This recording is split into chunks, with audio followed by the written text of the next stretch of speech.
Well, welcome. My name is Rhonda Sanders from the League of Women Voters, and I'll be the moderator for, tonight.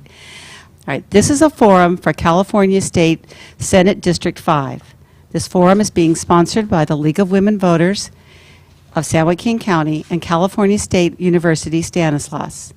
Their president, Joseph Shealy, would like to welcome you as well.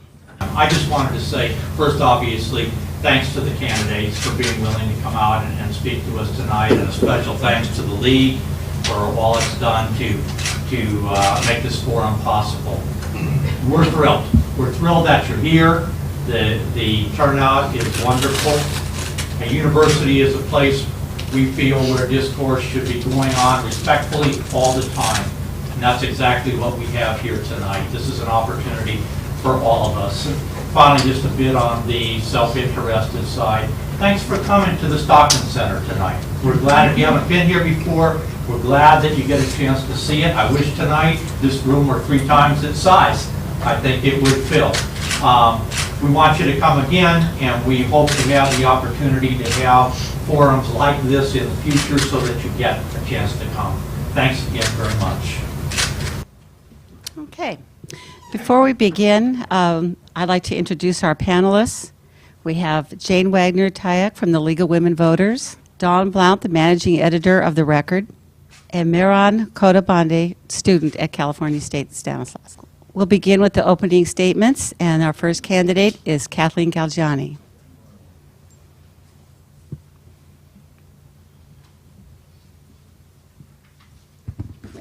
Thank you. Well, first of all, I would like to say congratulations to Stanislaus State University. And I was working for Senator Patrick Johnston when they closed down the developmental center here, and we brought the community together to determine what a useful purpose would be for this property. And I'm so pleased that we now have the campus here on site. As the chair of the Assembly Agriculture Committee, I've worked hard to protect our farmers and to keep agriculture profitable in the state, and also to protect farmers' water rights.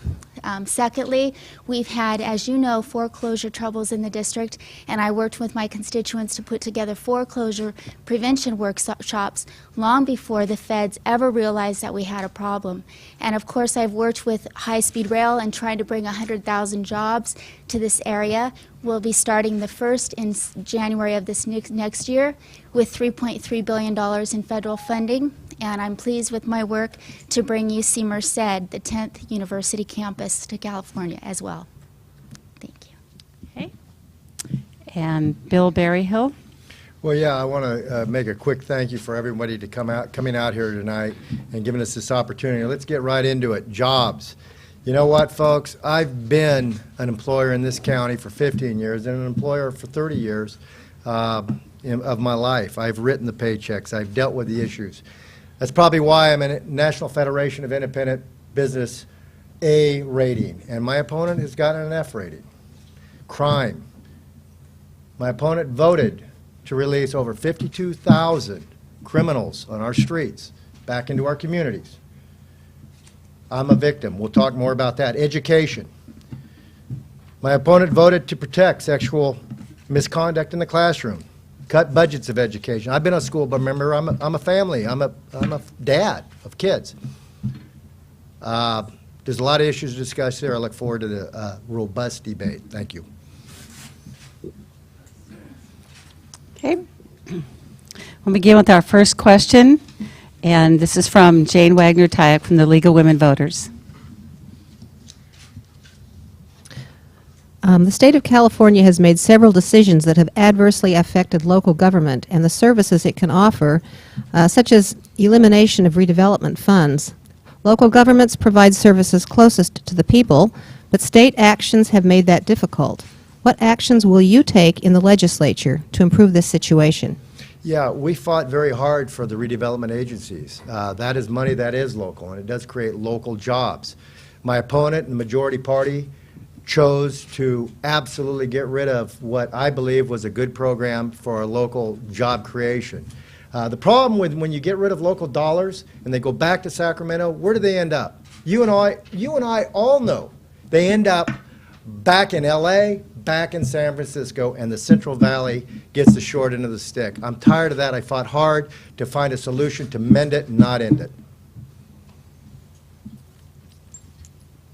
And Assemblywoman Galgiani, do you want to? Well, first of all, there have been many, many painful decisions that the legislature, those who have actively chose to be part of the solutions, have had to do. And the redevelopment money was about $3.1 billion.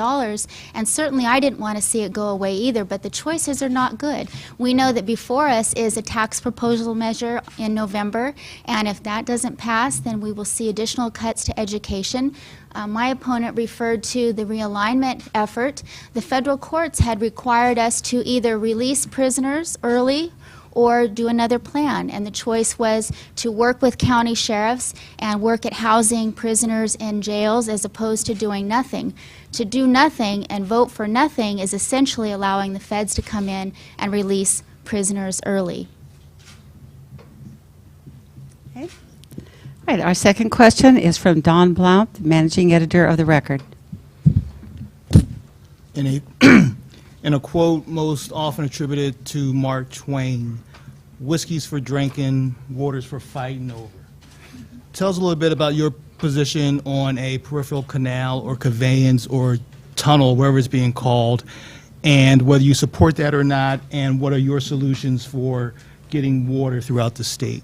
Sure. This is my question to handle first. No, Kathleen. Ms. Galgiani goes first. I am opposed to the peripheral canal. I have the unique position of representing an assembly district where half of my district is to the south of the Tracy pumps and the other half is to the north. So I was challenged with trying to think through this in a manner where we didn't necessarily pit farmers against farmers. I believe that policymakers have forced upon us one decision and one choice only. And I introduced legislation this last year. While it did not pass, if I'm elected, I plan on introducing it again, that would require the state to come up with a data bank of regional water projects so that we could look at what regional projects are out there, the number of acre feet that would be added to the water supply, the cost for that additional water supply, and the projected delivery date for the completion of the project. I believe that gives us an opportunity to look at other solutions, and quite frankly, I think that regional solutions are better than one statewide project that we already know has failed in the past, and I am committed to working toward that goal if I'm elected to the Senate. Okay. Mr. Berryhill? Yeah, as I said in my opener, I've lived it. My opponent talks it. I am a Delta farmer. Let me be very, very clear. We've been farming in the Delta for the last 8 years. I grew up hunting and fishing there. We have a wetland project in the Delta, restoring habitat. I have co-chaired the No on the Water Bond Committee with my good friend Lois Walk. This is a nonpartisan issue. I've authored, in my 4 years, I've always looked for solutions for the Delta. I said in my first campaign, over my dead body, would they build a canal? I have authored the only solutions that will save the Delta for 4 years now.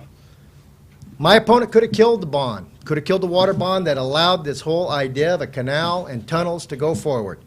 We finished that, 4 in the morning, 1 vote made a difference. Visual here, folks. For every foot of this pipeline, it's $100,000. For every foot, it's a 37-mile pipe. Where are our priorities? I fight for the Delta, and I will die fighting for our Delta. Okay. All right, our third question is from Mehran Kodabande. State support for the California State University has been cut by $1 billion over the past 5 years, while you both have been members of the State Assembly.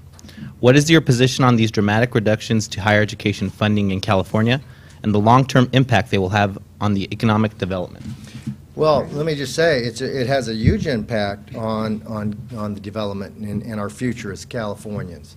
Education used to be affordable, and it needs to continue to be affordable, but unfortunately the majority party has chosen to cut higher education along with K-12 education. We don't need a middle-class scholarship.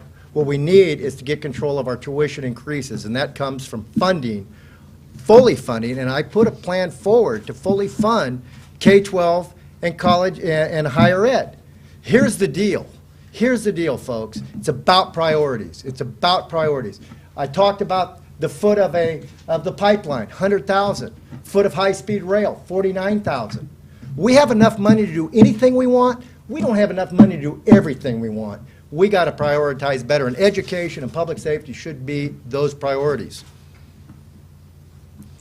Well, the greatest single indicator in a lifetime for earnings is the difference between a high school education and a college education. I serve on the Higher Education Committee, and I also believe that we need to do everything that we can to restore funding to higher education. And I've worked to preserve that. I've worked to preserve funding for Cal grants.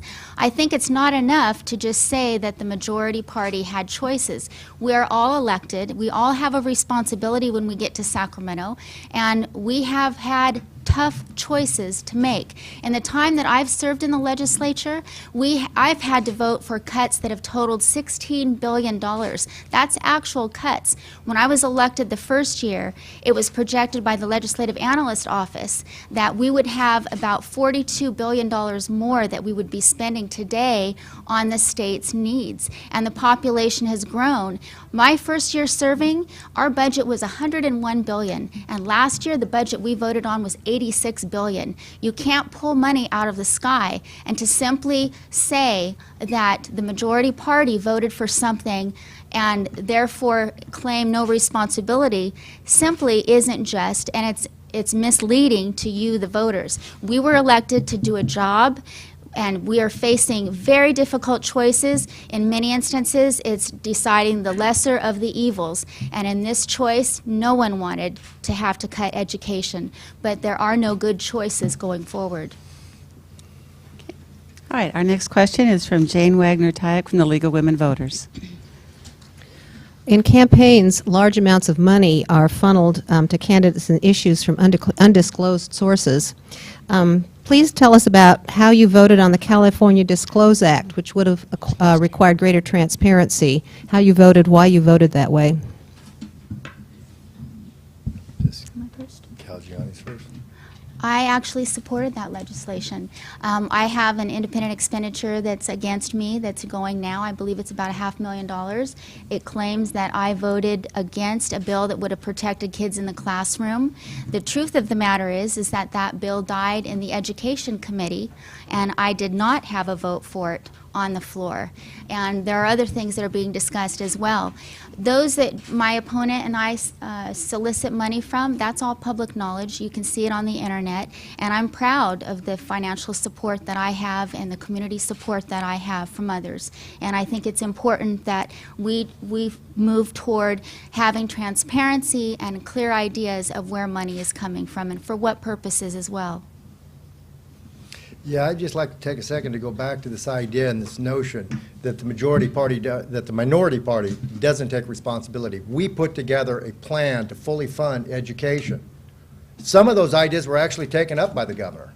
But at the end of the day, they weren't given to education. Why is that? That is because they wanted to cut education so that they could eventually get your tax increase, get back into your pocket to increase taxes. That is so morally wrong to me, and I have to make a point of that.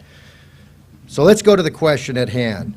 Transparency in government and finance. By golly, I got no problem showing all the farmers and all the small businessmen that are supporting my campaign. What that bill did, it did not go far enough. It didn't go, and we offered amendments to try to bring true transparency to the financial situation, to finances in campaigns. We wanted to have a website where everybody, full disclosure, 24 hours disclosure, as well as who's funding the campaign and a little bit about the organization. They wouldn't buy that. I couldn't support just the logo legislation. Okay, our next question is from Don Blount.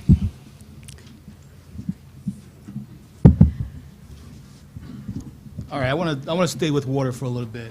I've heard you both say basically that you'll fight for the Delta, which is fine. Yeah. But up in Sacramento, what's the solution that you're going to send to your colleagues for the water issue that we have, so that the Delta, so they don't continue to try and push something through the Delta? Yeah, well, no, I appreciate the question. The Delta is certainly an area that I'm very familiar with and understand the issues, and I have put forward plans. The governor seems bent on doing his pipe dream. I think ultimately the cost of that pipe dream will collapse because the users pay. Agriculture down south needs to understand, and I have gone down south and talked to the ag users down there about the cost of that water. Jeff Michaels here at UOP in Stockton has done a cost-benefit analysis. I ran a bill to get a cost-benefit analysis by a third party. That seemed like it made sense. Let's know what the cost of that water is going to be at the end of the day for the users in LA, for the agriculture users. I would suggest that water is over $1,000 an acre foot. Folks, friends, that is not ag water. The ag users down south need to know there's another plan. I have it. I have presented it. And I'll mark my word, it will end up being the solution.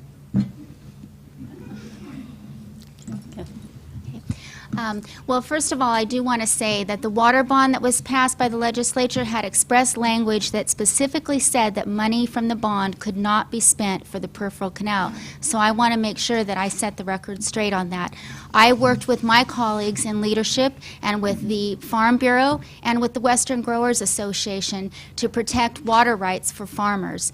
There was legislation and language that would have rejected water rights for farmers if they had de minimis violations with regard to Department of Water Resources, and there was language that would have charged farmers for volumetric pricing so that on very, very hot days when they would be normally in a position to flood their acreage, they wouldn't be able to do that because they wouldn't be able to afford it. These are changes that I was able to secure in the water bond package, which again did not include funding for the peripheral canal. I mentioned earlier my legislation for a data bank of water projects statewide. Los Angeles, for example, has the Los Angeles River that captures water from the Southern California mountains that flow through the city and out to the ocean. They want to take the concrete out from that river so that water can flow and naturally seep into the groundwater so that they can restore the quality to their water and be able to use that water. Those are viable projects that we ought to be looking at and not just providing voters with one choice and one choice only. Okay. All right. Mayor Kodamati has the next question.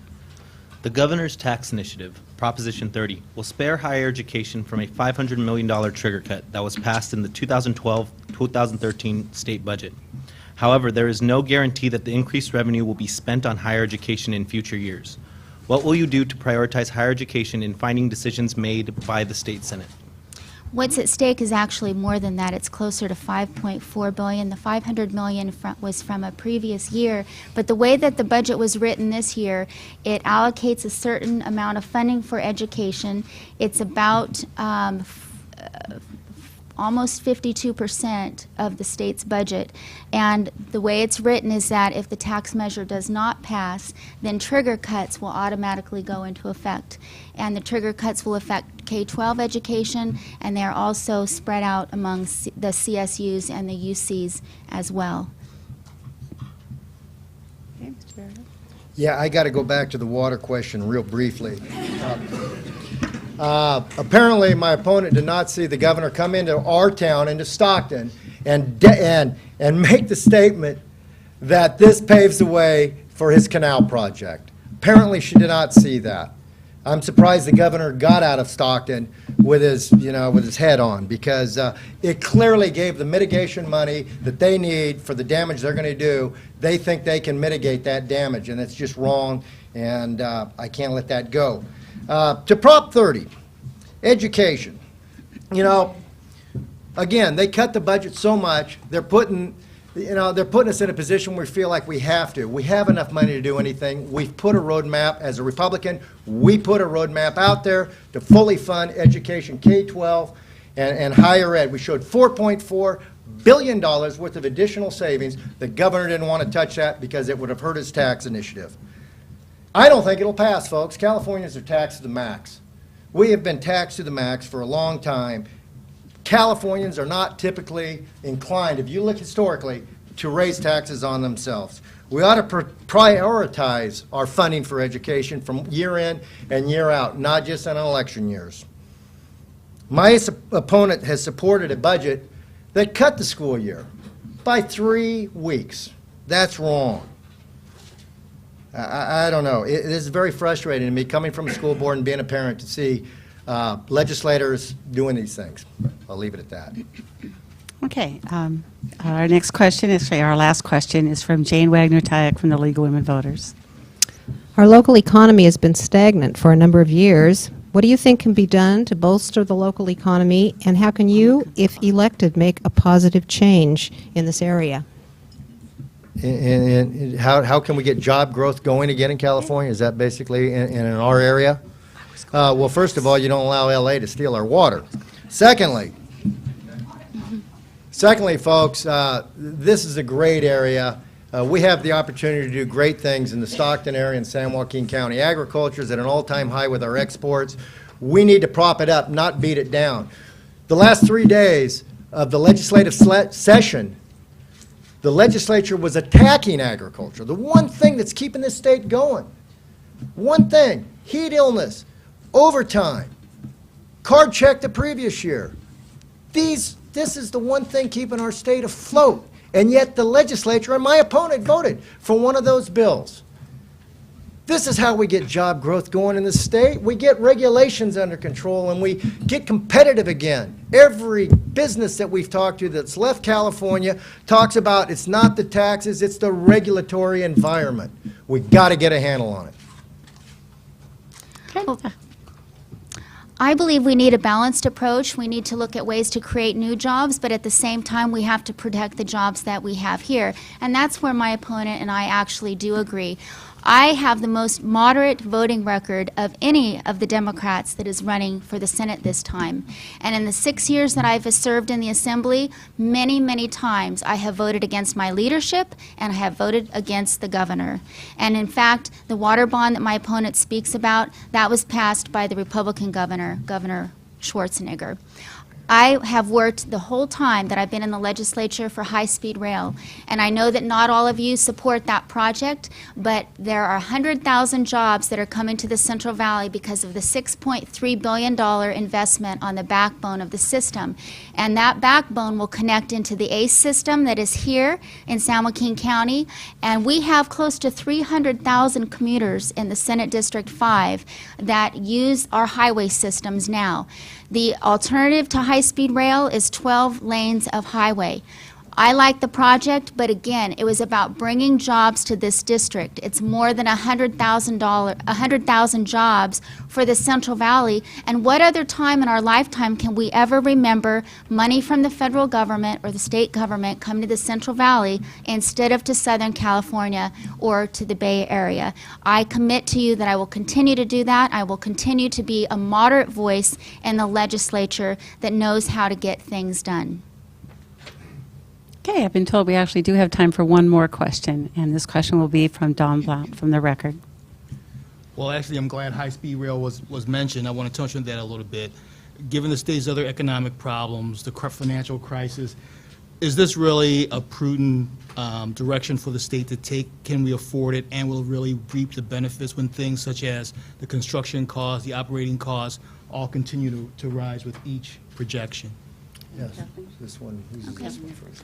Okay. Well, first of all, we received $3.3 billion in federal funding from the federal government for the project. And like other countries, we're going to have to figure out how to do more with less. 3 years ago, I wrote to the authority and I suggested that they allow for a study to show us how we could take better advantage of our existing infrastructure with regard to moving forward. Now the plan that they are looking at does just that. The backbone from Bakersfield to about Merced will be able to connect with the ACE system here in San Joaquin County. And ACE will connect with Caltrain in San Jose, which is a Silicon Valley hub for many of our workers in the district. And that Caltrain in San Jose already runs into San Francisco.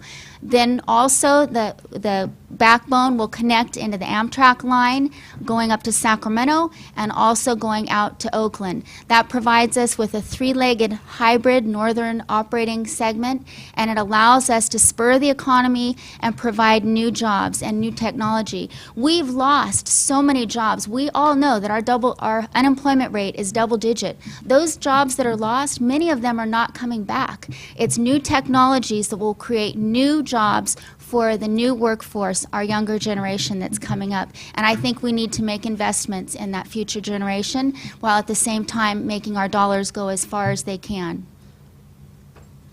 Yeah, you know, folks, I've represented this district for about 4 years now. We need jobs now, not in 10 years, and certainly not in Merced and Bakersfield. This high-speed rail, make no mistake, we got a state that's broke, that can't pay its bills. We look at our own hometown here of Stockton, and it's being in bankruptcy. The state is just as bad a shape. The state just can't declare bankruptcy. For every foot of rail, it's $49,000. What could you do with $49,000? You could do a lot of stuff. You could put 2 kids, you could pay their tuition for 2 years in this institution. You could keep a dangerous criminal off our streets, one that's been released early, for a full year. Folks, high-speed rail is the wrong plan at the wrong time, and we simply cannot afford it. It's a pipe dream, just like the pipelines that want to steal our water and send it to LA. So I'm adamantly opposed to the high speed because fiscally it's ridiculous. Okay, all right. At this time, each candidate will have 1 minute for a closing statement. And Mr. Berryhill can go first. We're doing the close? Yeah, well, I think, you know, when you look at the solutions to the problems and you look at my opponent and my background, it's pretty clear. And that's why I appreciate the league doing this for us this evening. My opponent has grown up through and made a very good career of collecting a paycheck for government. She's worked since she got out of college for various legislators and then got elected. I went to college for enough time to get my business and my plant science and then went to work on the ranch. So I've made my living in spite of government. We need people that have real common sense solutions and know that government's not the solution, it is the problem. Ronald Reagan said that so clearly so many years ago, and it's so true today, and it's so true in California. That's why I want to represent this area. I live and breathe San Joaquin County, and I look forward to all your support. Thank you. I'm a 5th-generation Stocktonian, and in my family, we have one person who has worked in the government, and that is myself. And Mr. Berryhill has himself, his brother Tom, and his father Claire. I think that we should be proud of the work that we do. I'm proud of the work that I do and have done. As I mentioned earlier, when I worked for Senator Patrick Johnston, we brought the community together and we determined with input from the community what a valuable resource this property would be and what we wanted to see this area have. I am a moderate business Democrat. My view is that the legislature should be creating a climate that is friendly for business and create the environment where business is free to make investments and to utilize new technologies so that we can thrive and prosper. I have voted against my colleagues many, many times. I know what it is to take a tough vote and face my leadership and possibly lose a committee because of a vote that I have taken. I will continue to work very hard for this valley, whether it's for high-speed rail or protecting agriculture, and it's time to stop. Okay. I'd like to thank Assemblywoman Kathleen Galgiani and Assemblyman Bill Berryhill for being here this evening. Time flies when you're having fun.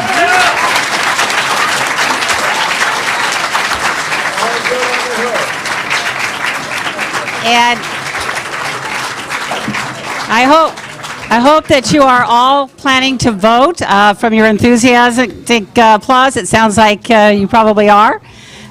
Be sure that you're registered to vote. You need to be registered by October 22nd. You can now register to vote online if you have a driver's license at sos.ca.gov. SOS stands for the Secretary of State's office. So be sure you're registered and be sure to vote. Thank you very much.